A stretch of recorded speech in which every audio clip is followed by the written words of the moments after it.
सेब सेब को देख के रंग बदलता है, यहाँ आम को देख बदलता है। हाँ, यहाँ का सेब सड़ा हुआ है। जो सेब के बगीचे वाले होते हैं ना, उनकी बातों में ही सेब आता है। ठीक है। हिमाचल में NSUI किस हद तक एक्टिव है? क्योंकि हिमाचल में स्टूडेंट इलेक्शंस बैन है और इंडस्ट्री एक्चुअली हार्ड। हाँ, इतनी हार्ड दूसरे में मिला के कुछ अलग ही बना। हाँ, ये तो है, ये तो हम एक रैपिड फायर राउंड करते हैं, ठीक है? आप लोगों के साथ, हाँ जी, जिसे आपको छुपाना नहीं है, ठीक है। सब बता देंगे। पहली बात, मेरे साथ जो पालनपुर में वो बहुत अनफॉर्चुनेट था और बहुत दिल दहला देने वाली घटना थी वो, जिसने सिर्फ हिमाचल को इफेक्ट नहीं किया, पालनपुर को इफेक्ट नहीं किया, पूरे देश को इफेक्ट किया। और जो भी व्यक्ति था जिसने 8-10 बार वार किया एज पर पुलिस इंफॉर्मेशन, वो बहुत गलत था। और मैं पूरा हिमाचली इस चीज की बहुत कड़ी निंदा करता है, क्योंकि हम ठंडे प्रदेश के लोग हैं। हमारे हम लीडरशिप क्राइसिस की बात जरूर करेंगे INC में, लेकिन उससे पहले हम लीडरशिप क्राइसिस की बात करेंगे NSUI पंजाब यूनिवर्सिटी के अंदर। मुझे ऐसा लगता है कि NSUI पंजाब यूनिवर्सिटी के अंदर लीडरशिप क्राइसिस है। कैसे? मैंने बताओ, ऐसे भी बोलते हैं कि स्टूडेंट बहुत नीचे होते हैं, बड़े अमीर होते हैं, ऐसा होता है एक्चुअली? ये ना थोड़ा सा जो तो मैं कर सकता हूँ। नौरा फतेही या फिर ऐश्वर्या राय? नौरा फतेही या फिर उर्फी जावेद?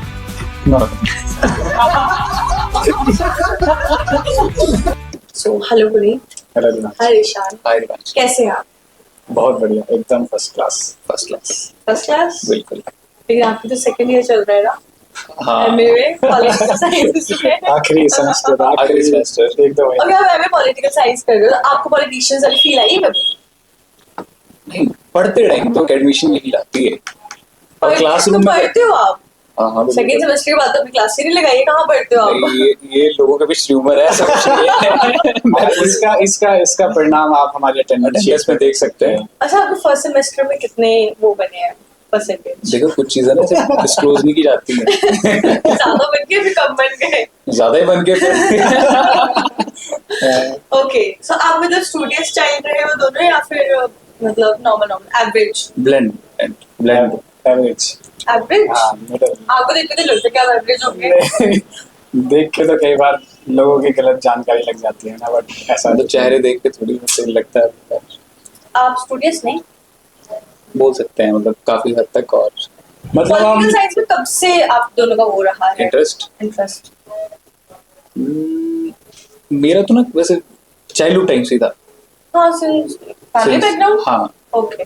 मेरे पापा जी थे, वो 3-4 बार जीते हैं पंचायत चुनाव, तो लोगों का आना जाना और ग्रामीण लोगों का आना जाना, पंचायत के लोगों का आना जाना, तो घर पे लगा रहता था।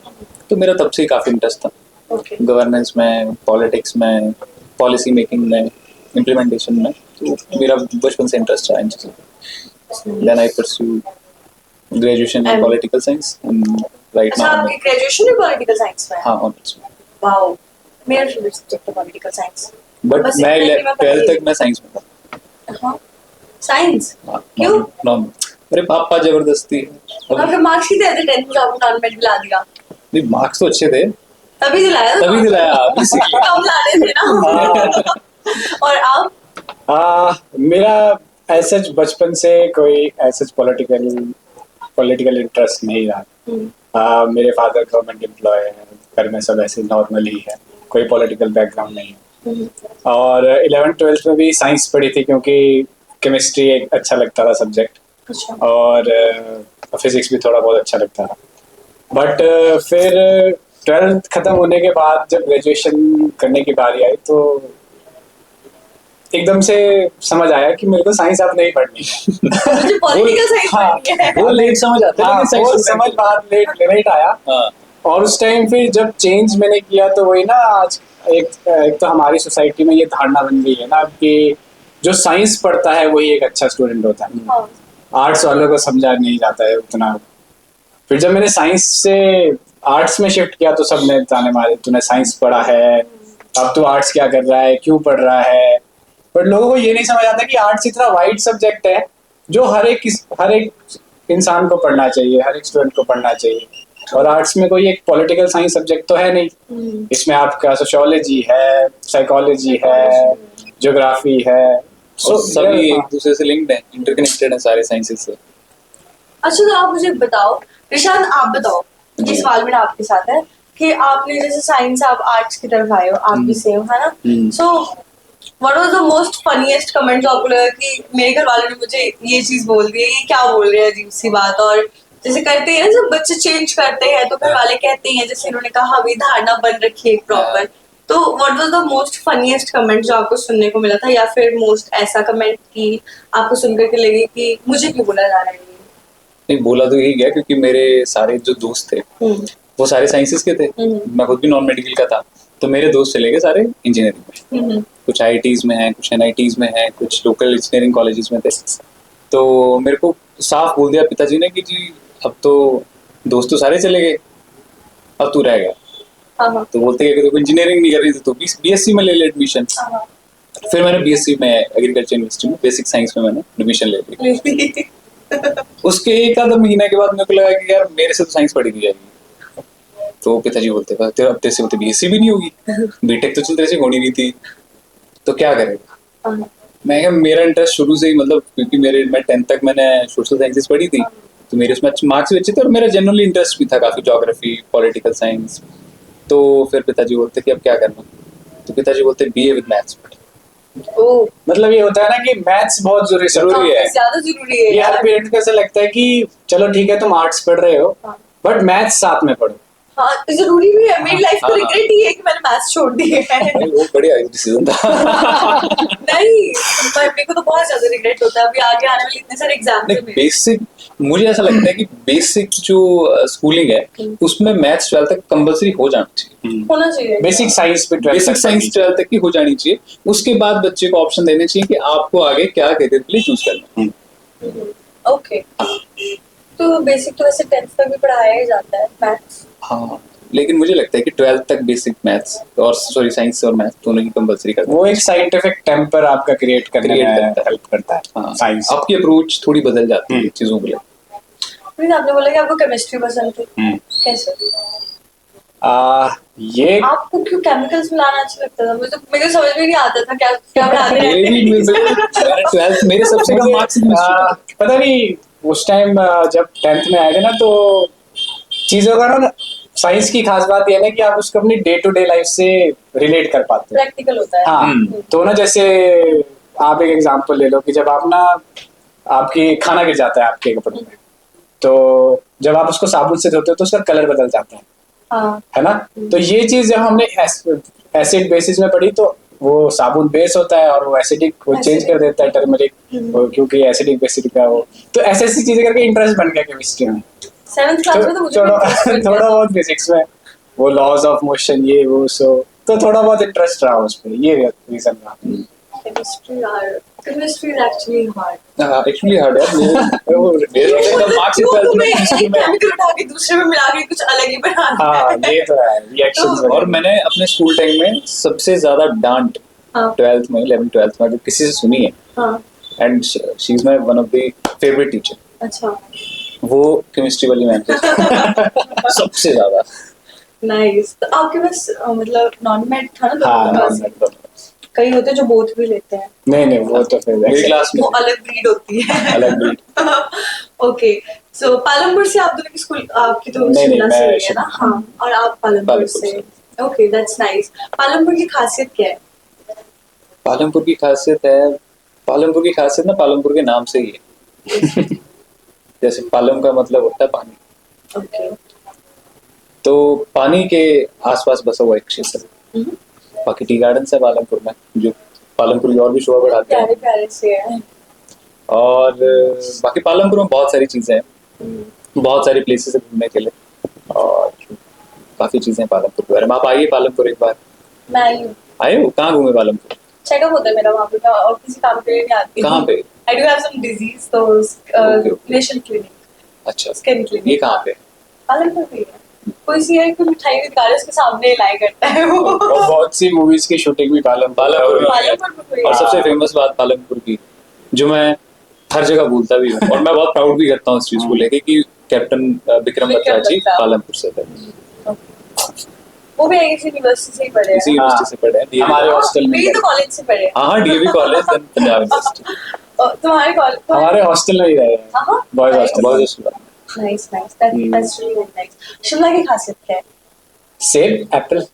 आपके भी सेब के बगीचे हैं? हाँ, नॉर्मल वहाँ पे शिमला में बेसिकली हर घर में लोगों के पास थोड़े बहुत बगीचे हैं। यार मेरे को एक बात बताओ, ऐसा क्यों बोलते हैं कि जिनके पास बगीचे होते हैं वो बड़े अमीर होते हैं, ऐसा होता है एक्चुअली? आ, ये ना थोड़ा सा इस पे तो मैं कमेंट कर सकता हूँ कि मेरे बगीचे नहीं है। नहीं, ये ना एक्चुअली डिपेंड करता है कि आपके पास कितने बगीचे हैं, वो मैटर करता है। आपके पास कितने हैं? मतलब ठीक है, नॉर्मल एक जितने होने चाहिए और थोड़े क्या बहुत। मैं नहीं बताऊंगा। लिंक तुम थोड़ी बताएगा। बट ये हाँ, बस इतने हैं कि एक फॉर्च्यूनर एक साल में आ सकता नहीं नहीं नहीं, ये थोड़ा ज्यादा ज्यादा हो गया, ऐसा कुछ नहीं है। But हाँ, नॉर्मल जितने थोड़े बहुत अपने लायक हो जाते हैं। दोस्तों सारे सेब खा लेते हो तुम नहीं तो? नहीं नहीं, अपने लायक मतलब अपने है। और हॉस्टल लाइक नहीं कर देता, ऐसे हॉस्टल भी ले आता है। फैमिली फ्रेंड्स को थोड़ा बहुत अच्छा, हॉस्टल में भी बांट देते हो? बिल्कुल। नहीं हॉस्टल में इस बार एक पेटी मेरे लिए आ जाएगी, हाँ, बिल्कुल। मैं अपने घर भेजूंगी हाँ, हाँ, दिल्ली। बिल्कुल, बिल्कुल। Okay that's nice. उसके अलावा पंजाब यूनिवर्सिटी में मेरे ख्याल से ये लास्ट 2 सालों में आएगा है ना?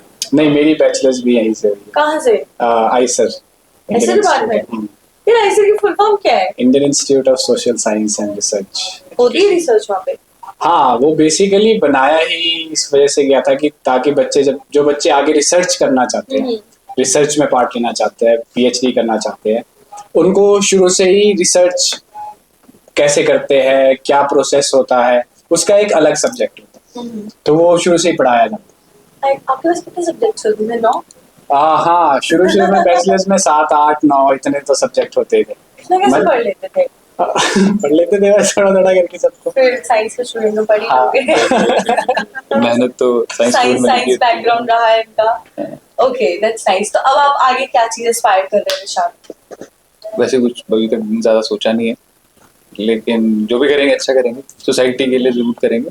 पंजाब यूनिवर्सिटी में आगे आपने पंजाब यूनिवर्सिटी की खास बात करेगी, क्या चीज आपने मिस करी यहाँ पर पालमपुर की? और मतलब पंजाब यूनिवर्सिटी में हाँ, मतलब कुछ तो होता है ना, बच्चा जब घर से बाहर निकलता है तो वातावरण, हाँ, जो चंडीगढ़ पालमपुर की अच्छा है? नहीं नहीं है अच्छा, बट जो हमारे वहाँ की बातें और वहाँ का जो हवा है हाँ। या वहाँ की जो महक है, हाँ। वो चंडीगढ़ में थोड़ी सी पालमपुर की मिसिंग है। बाकी Chandigarh is the best place, beautiful cities को बोलते हैं, ब्यूटीफुल तो है ही, पॉपुलेशन भी कम है यहाँ। पॉपुलेशन भी कम है, हमारे दिल्ली में तो लोग भरे पड़े हैं। भरे पड़े हैं। लोग भरे नहीं पड़े, लोग पैदा कर करके बच्चों को छोड़ रहे हैं गलियों में। दिल्ली में बहुत बुरा हाल है यार, बीट पॉपुलेशन, बीट पोल्यूशन, दोनों ही सेक्टर्स में। बाकी उस हिसाब से तो चंडीगढ़ बहुत अच्छा है। बहुत अच्छा। तो पंजाब यूनिवर्सिटी में अच्छी चीज क्या लगी? चलो मिस तो आपने वातावरण कर लिया, अच्छी चीज क्या लगी? पंजाब यूनिवर्सिटी का देखो, मेरे को तो सब कुछ ही सही लगा, हाँ ठीक है, क्योंकि इस यूनिवर्सिटी लाइफ ने बहुत कुछ चीज़ें मेरे को सिखाई हैं, दी हैं, और आई होप कि आगे भी दे। तो यूनिवर्सिटी में सब बढ़िया है, कैंपस अच्छा है, मेरा डिपार्टमेंट बहुत अच्छा है, स्टूसी अच्छी है, अच्छी है। स्टूसी अच्छी है, अच्छा है। Okay that's nice. निशांत, आपके घर में कौन कौन है? Mummy papa? मम्मी पापा हम्म, और छोटा भाई। छोटा भाई है, वो क्या करता है? वो अभी कोचिंग कर रहा है जी। हाँ। उसको भी समझ आ जाएगा साइंस अच्छी नहीं है।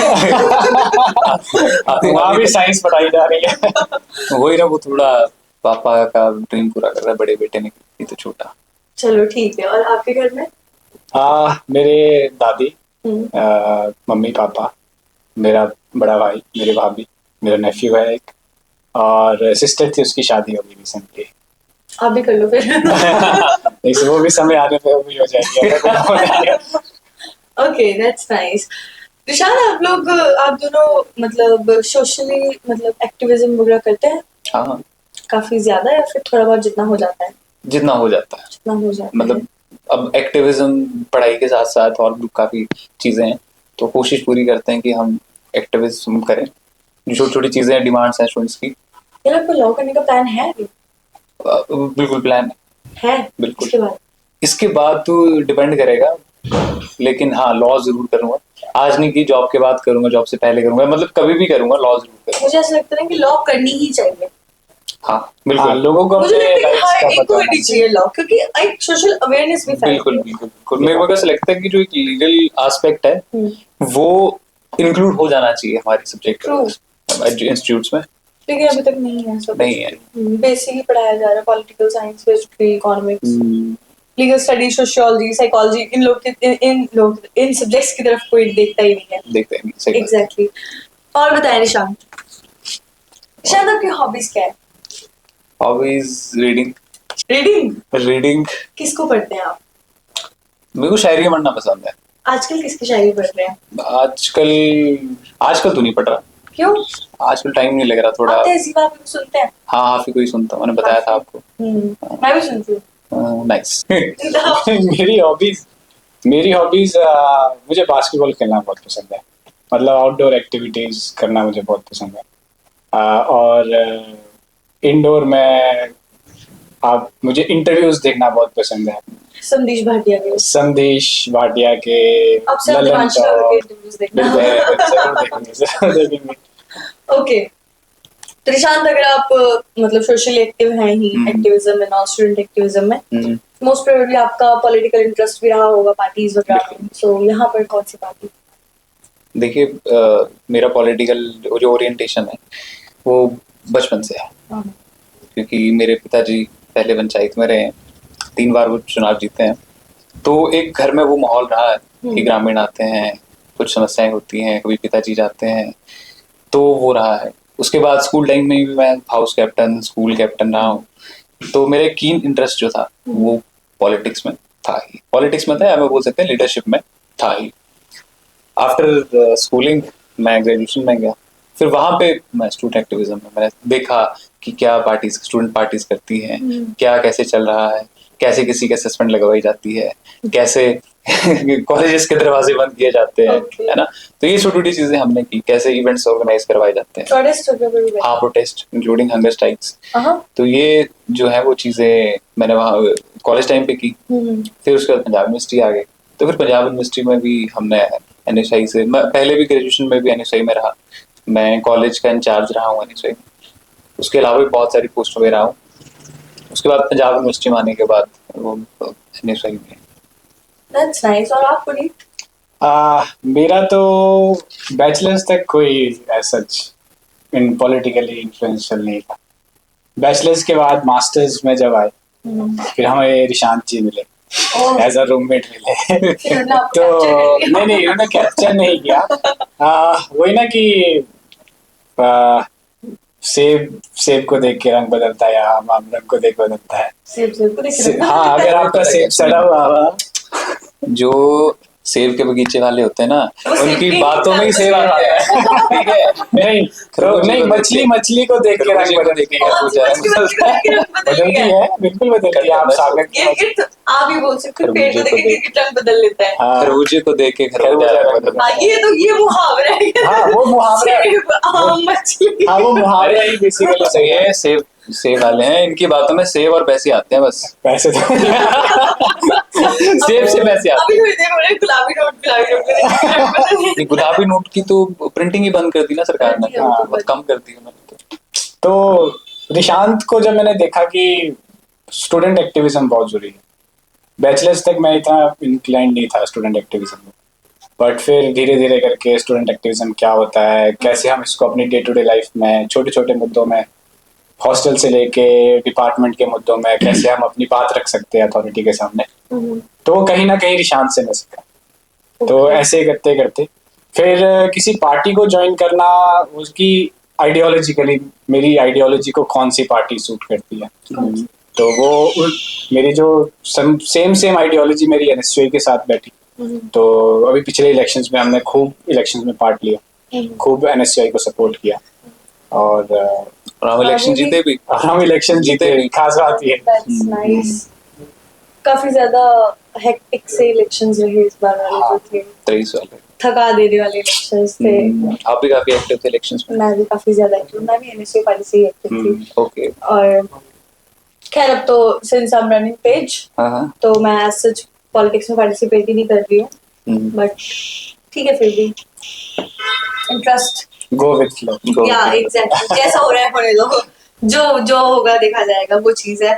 ओके, सो निशांत, अगर आप NSUI को सपोर्ट करते ही हैं, सो आपके तो फादर भी आई गेस फिर कांग्रेस सपोर्टर ही होंगे, है ना? ऐसा तो नहीं होगा।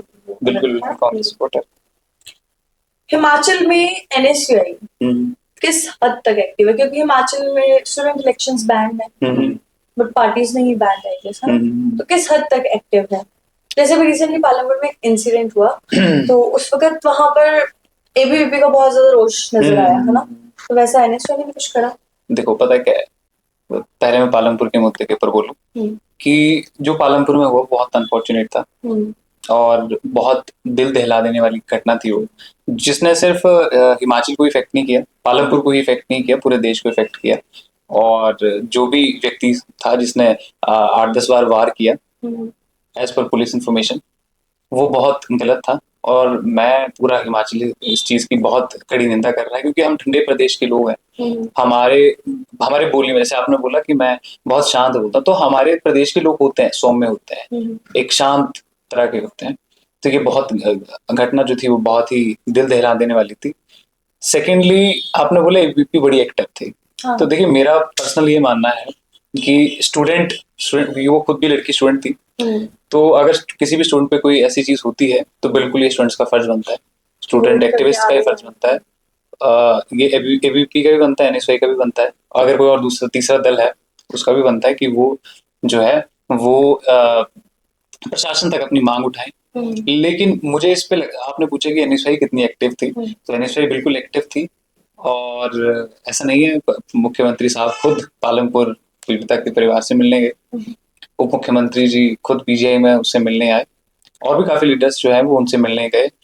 एनएसआई भी एक्टिव थी। लेकिन मुझे ऐसा लगता था, क्योंकि मैं खुद भी पालमपुर का हूँ और एनएसआई पालमपुर जो है वो कहीं ना कहीं मैं भी उनसे इंटरकनेक्टेड हूँ, तो मैंने भी उनको ये बोला था और हमें ऊपर से भी यही गाइडलाइंस थी कि आप कोशिश करें कि आप एक मेमोरेंडम 5-10 लोग मिलकर एसडीएम जी को दे दीजिए, ना कि हम थाने के बाहर प्रदर्शन करें या फिर हम हो हल्ला करें। क्योंकि मैं खुद चंडीगढ़ में था, मैं खुद पीड़िता के परिवार से एक बार मिलने गया था, तो उनका भी यही कहना था कि हो सके तो आप पीजीआई में लड़की की मदद करें, है ना, सरकार तक ये आवाज पहुंचाए कि पीजीआई में उसको पूरी सुविधाएं मिले, ना कि हम थाने के बाहर हो हल्ला करके या प्रदर्शन करके जो है वो, क्योंकि जो आरोपी था वो तो ऑलरेडी उसको पुलिस कस्टडी में था, तो उसी दिन उसको पकड़ लिया गया था। तो मुझे नहीं लगता कि थाने के बाहर प्रदर्शन करके जो है वो उसका कुछ वो था। हालांकि चलो किया उन्होंने, सही बात है, लेकिन मुझे लगता था कि उस टाइम पे उस लड़की को जो है वो मेडिकल असिस्टेंस की बहुत जरूरत थी। तो उन्हें जब भी जैसे ही कांगड़ा से उनको रेफर किया गया पीजीआई में, तो उनको फिर यहाँ पे मेडिकल असिस्टेंस पूरी मिली और अभी लड़की बहुत अच्छी इसमें है जी। और अब सही चल रहा है, क्रिटिकल नहीं है। दूसरा आपने पूछा कि एचपीयू में इलेक्शंस बैन है। एग्जैक्टली, बैन क्यों है इलेक्शन? इसके काफी रीजंस रहे हैं, जिसका मोस्ट जो एक रीजन रहा, वन ऑफ दी, वो ये था कि एचपीयू में ना काफी लड़ाइयाँ हो रही थी, जिसमें एक दो छात्रों के ऊपर जो है वो वैसी उनके ऊपर दरार से भी वार हुए, है ना, तो ऐसी ऐसी घटनाएं हो रही थी, एक मर्डर भी हुआ था।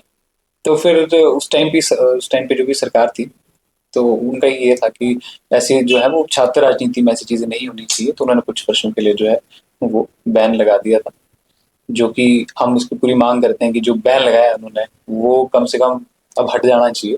क्योंकि स्टूडेंट एक्टिविज्म और स्टूडेंट रिप्रेजेंटेशन ही कैसी है जो आपके मुद्दों को प्रशासन तक पहुंचाते हैं। तो इलेक्शंस नहीं होने देते हैं या फिर मतलब रिप्रेजेंटेशन भी नहीं करने देते? नहीं, इलेक्शंस नहीं होते हैं, जो सीएससी के इलेक्शंस होते हैं वो नहीं होते हैं। बाकी एनएसए पूरी एक्टिव है, हिमाचल में भी।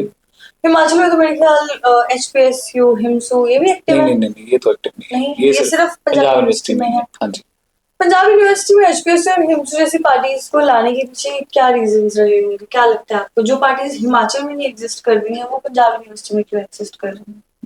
देखिए मुझे ऐसा लगता है कि ये जो सवाल है, इस सवाल का जवाब एचपीएससी और हिमसू वाले ही दे तो ज्यादा बढ़िया रहेगा। कुछ आपका पॉइंट ऑफ व्यू वो भी बात करते हैं हिमाचल स्टूडेंट्स रिप्रेजेंटेशन। मुझे ऐसा लगता है कि हिमाचल के जो बच्चे हैं जब वो यहाँ पर आते हैं तो उन्हें काफी ज्यादा दिक्कतें परेशानियां देखनी पड़ती हैं, बिल्कुल प्रॉब्लम फेसेस करते हैं। अल्टीमेटली एक हिमाचल का बच्चा ही उनकी फिर हेल्प करने के लिए आगे उठ कर आ रहा है। बिल्कुल, और वो कर भी रहे हैं, ऐसा नहीं है। HPSC मुझे ऐसा लगता है शायद हमारे दूसरे इलेक्शंस में भी इस पार्टी को आना चाहिए आगे, क्योंकि हमारे दिल्ली में बहुत सारे ऐसे बच्चे जो हिमाचल के अपर रीजन से या फिर पूरे हिमाचल से बिलोंग करते हैं, क्योंकि दिल्ली में भी कई दफा ये चीज देखी गई है कि वहां पर जो बच्चे बाहर जाते हैं, बीट नॉर्थ ईस्टर्न स्टेट्स या फिर बीट अपर स्टेट्स, जम्मू कश्मीर, हिमाचल, ऐसी जगह से जो बच्चे आते हैं, उनको दिल्ली के जो बच्चे होते हैं वो कुछ समझते ही नहीं है। एंड एक्चुअली क्योंकि ऑब्वियसली होता ही है कि 12वीं तक बच्चा एक गांव के इलाके में रहा है, रैंडमली एक बड़े से शहर में आ गया जहाँ पर इतनी भीड़ है, उसने कभी 4 बंदों से ज्यादा बंदे नहीं देखे अपने आसपास, और रैंडमली इतनी बड़ी भीड़ अपने सामने देखता है, तो कई दफा हो जाता है बच्चों के साथ भी ऐसा। चलिए, अच्छा, ये तो पालमपुर में अभी रिसेंटली हुआ, तो उसमें आपको ऐसा लगता है कि साइकोलॉजिकली बच्चों का जो माइंड है, यंगस्टर्स, यंग जनरेशन कहाँ जा रही है, साइकोलॉजिकली उनका माइंड कहाँ जा रहा है, कि अगर उनकी कोई बात नहीं मान रहा है तो वो उसको अटैक करने पर आ जा रहे हैं उसके ऊपर, इस तरीके से, वो भी इतने गंदे तरीके से कि उसने क्या एक भी बार नहीं सोचा होगा। सॉर्ट ऑफ साइकोलॉजिकली आपको क्या लगता है, क्या मेजर्स लिए जाने चाहिए इन सब चीजों को रोकने के लिए? देखो, वो तो किसी की मानसिक जो प्रवृत्ति है उसके ऊपर तो मैं नहीं जान सकता कि उस व्यक्ति के मन में उस टाइम पे क्या चल रहा होगा, लेकिन मैं इस बात को पूरे जोर से यहाँ पे रखता हूँ कि हमारे वहाँ के जो छात्र हैं या छात्राएं हैं, स्टूडेंट्स हैं, वो वैसे नहीं है। ओके। हाँ, वैसे नहीं है। वो मुझे नहीं पता उस टाइम पे किस मानसिक उसमें था जो उसने इस लड़की के ऊपर वार किया, जो बहुत ही गलत था, है ना। मैं उसकी अभी भी कड़े शब्दों में निंदा करता हूँ, लेकिन हिमाचल के बच्चे या स्टूडेंट्स जो हैं वो वैसे नहीं है, और इस घटना ने पूरे प्रदेश को शर्मसार किया है ना। तो आगे से मुझे लगता है, मुझे ऐसा लगता है कि बच्चों को साइकोलॉजी जो सब्जेक्ट है वो पढ़ाना चाहिए, और साइकोलॉजिकली उनके लिए कुछ प्रॉपर मेजर्स लिए जाने चाहिए उनकी, जब वो अडल्ट होते हैं तभी से ही। बिल्कुल बिल्कुल। The point puberty hits at the age of 13 और 14, उस वक्त से बच्चों को ये सारी चीजें बता देनी चाहिए कि आपके किस एक्शन से कौन सा आगे पर्सन है वो किस तरीके से हर्ट हो सकता है, फिजिकली, मेंटली, इमोशनली, बहुत सारे तरीके होते हैं ना। ओके, सो निशांत, आप एनएसयूआई को फॉलो करते हैं। पंजाब यूनिवर्सिटी में रिसेंटली एनएसयूआई के इलेक्शंस पंजाब यूनिवर्सिटी के जो इलेक्शंस हुए हैं उसमें एनएसयूआई को एक बहुत ही प्यारी सी जीत मिली है, जिसमें उन्होंने एक प्रेसिडेंशियल कैंडिडेट खड़ाया था सिर्फ, और वो जीते भी हैं, लकी भी। बिल्कुल। सो उसके ऊपर आपके कोई व्यूज हैं? क्योंकि देखिए, मुझे ये चीज देखकर जो मुझे लगता है वो ये है कि हम लीडरशिप क्राइसिस की भी बात करेंगे आईएनसी में, मगर उससे पहले मुझे लगता है कि हमें लीडरशिप क्राइसिस की बात करनी चाहिए एनएसयूआई। नहीं, लीडरशिप क्राइसिस ना एनएसयूआई में है, ना आईएनसी में है, नहीं है, ना ही कांग्रेस के किसी भी फॉर्मेट में है। ओके। रही बात जीत की, ये सारा टीम वर्क था, ये बिल्कुल, ये किसी एक व्यक्ति विशेष की या किसी एक ग्रुप की जीत नहीं थी, ये पूरी एनएसयूआई एज अ होल की जीत थी, जिसमें एक एक कार्यकर्ता ने, एक एक वर्कर ने, एक एक स्टूडेंट, एक एक डिपार्टमेंट के स्टूडेंट ने, एक एक छोटे से छोटे व्यक्ति ने उसमें अपना सहयोग दिया। तो ये जीत जो थी वो एनएसयूआई की जीत थी। पंजाब यूनिवर्सिटी के रिसेंट जो इलेक्शंस हुए हैं उसमें पंजाब यूनिवर्सिटी में एनएसयूआई ने सिर्फ एक ही पोजीशन पर अपने इलेक्शंस कंटेस्ट करे, दैट वाज प्रेसिडेंशियल, है ना। तो हम लीडरशिप क्राइसिस की बात जरूर करेंगे आईएनसी में, लेकिन उससे पहले हम लीडरशिप क्राइसिस की बात करेंगे एनएसयूआई पंजाब यूनिवर्सिटी के अंदर। मुझे ऐसा लगता है कि एनएसयूआई पंजाब यूनिवर्सिटी के अंदर लीडरशिप क्राइसिस है। कैसे? कि इतनी क्या जरूरत पड़ गई कि आपको किसी और पार्टी से बंदे को बुला करके प्रेसिडेंशियल इलेक्शंस लड़ाने पड़ गए। क्या हमारी पार्टी में बंदे नहीं थे? क्या एनएसयूआई में बंदे नहीं थे? ये कंट्रोवर्शियल हो जाएगा। देखिए, सबसे पहली बात कि एनएसयूआई में लीडरशिप क्राइसिस है या आईएनसी में लीडरशिप क्राइसिस है, तो ये तो बिल्कुल भी नहीं है, क्योंकि आईएनसी आजादी के टाइम से चल रही है, तो इतने लीडर्स इन्होंने दे दिए हैं अभी तक जितने शायद दूसरे दलों के पास होंगे भी नहीं। इवन जो लीडर्स उनके पास हैं अभी दूसरे दलों में, वो सारे आईएनसी के ही हैं। तो ये तो बहुत ही बात है। सेकेंडली, आपने बोला कि एनएसयूआई पंजाब यूनिवर्सिटी में लीडरशिप क्राइसिस है, वो लीडरशिप क्राइसिस नहीं है, वो सरप्लस लीडर्स हैं, मुझे ऐसा लगता है। बाकी आपने बोला दूसरी पार्टी से लेके आए, तो हाँ, वो बिल्कुल ट्रू बात है। और एक ही पोस्ट पे कॉन्टेस्ट करें। वो हम एक सिंपल एक मैसेज था कि एनएसयूआई एक साथ है, और एनएसयूआई का कोई भी लीडर है, चाहे वो फॉर्मर लीडर है एनएसयूआई का, चाहे अभी का कोई करंट लीडर है, सभी मिलके जो है वो चुनाव लड़ेंगे। और हम लड़े मिलके, और वो किसी एक व्यक्ति विशेष की जीत तो थी नहीं जिसमें कि मैंने किया या इसने किया या किसी XYZ ने किया। एनएसयूआई ने सबने मिलके उसके ऊपर काम किया, एक एक छोटे छोटे वर्कर ने उसके ऊपर काम किया और जीत हासिल की। तो ये जीत जो थी वो एनएसयूआई के कोर वर्कर की जीत थी। तो हम ये आगे भी एक्सपेक्ट कर सकते हैं कि जितने और एनएसयूआई के अंदर के अपने मतलब लोग हैं, हाँ, उन्हें आगे मौका ना दे करके किसी और पार्टी से लोग आएंगे और महीने भर पहले लोग ज्वाइनिंग करेंगे और फिर उसके बाद उन्हें उस पद पर बिठा दिया जाएगा, या फिर वो एक टिकट्स दे दी जाएंगी, जो होता ही है एक टिकट का वाला हर पार्टी में होता है कि अरे हमें क्यों नहीं मिली, इन्हें क्यों मिल गई, वो चीज होती है। तो आगे भी ऐसा होता रहेगा या फिर this was for the very first time? कुछ डिसीजंस जो होते हैं पार्टी के, वो पार्टी हेड्स लेते हैं। तो वो देखते हैं कि कौन सा कैंडिडेट हमारा बहुत अच्छा कर रहा है, और ऐसा कुछ नहीं है कि हर बार यही होगा कि कोई दूसरी पार्टी का आके प्रेसिडेंशियल इलेक्शन लड़ेगा या कोई भी इलेक्शन लड़ेगा। आपकी पार्टी के अंदर जो जेन्युइनली बहुत अच्छा काम कर रहा है, जो दिख रहा है काम करते हुए, तो उसको जरूर मौका मिलेगा, और बहुत टाइम मौका मिला भी है। ऐसा नहीं है कि आज तक मौका नहीं मिला, बहुत मौका मिला है, और एक्सेप्शंस आर ऑलवेज देयर। तो ये अगर आपको ये नई चीज लग रही है तो you can take it as exception. Exceptions are always नहीं, वैसे काफी ज्यादा मतलब ये कैसे हिस्टोरिक चीज हुई है कि ज्वाइनिंग हुई, लड़ाया गया और वो बंदा जीता, बहुत अच्छी क्योंकि बात है। एक्सपेक्टेड नहीं था, क्योंकि सभी के माइंड में ये चीज थी कि यार दूसरी पार्टी से बता आया है, क्या ही जीतेगा, कौन मौका नहीं, देगा, मैं ये सारी चीजें हो जाती है कई दफा। पहले भी बोला कि उस टाइम पे मुझे नहीं लगता कि लोगों ने कैंडिडेट देखा। उस टाइम पे लोगों ने देखा एनएसयूआई की अपनी हिस्ट्री हुई है। 2013 से लेके अभी तक एनएसयूआई के 4 कैंडिडेट जीत चुके हैं। हाँ। तो पैन इंडिया पार्टी होने के नाते भी, और सबसे बड़ी स्टूडेंट पार्टी होने के नाते, लोग स्टूडेंट्स ने जो है वो सिर्फ ये देखा कि एनएसयूआई का कैंडिडेट है। आपने दूसरों के इलेक्शंस भी देखे? बिल्कुल देखे। जेएनयू के इलेक्शंस भी? जेएनयू के इलेक्शंस में काफी ऐसे एक्टिव रहे, बट वहां जा नहीं पाए। डिफरेंस है वो तो बता। हाँ, दूसरों के इलेक्शन में और पंजाब यूनिवर्सिटी के इलेक्शन में आपको क्या लगा, क्या डिफरेंस है?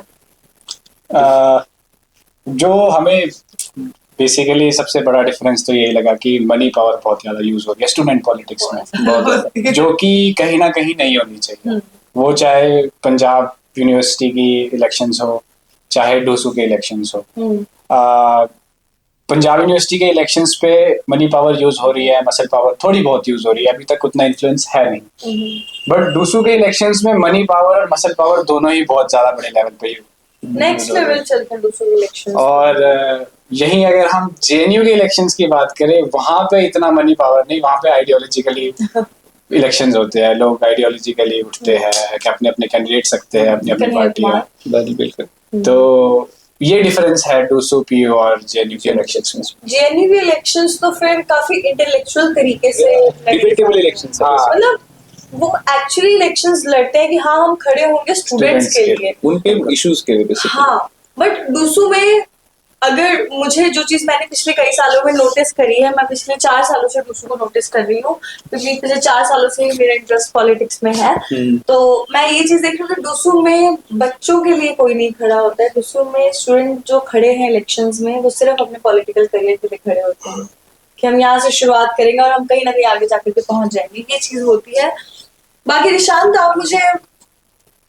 आप मुझे बताएं हिमाचल पॉलिटिक्स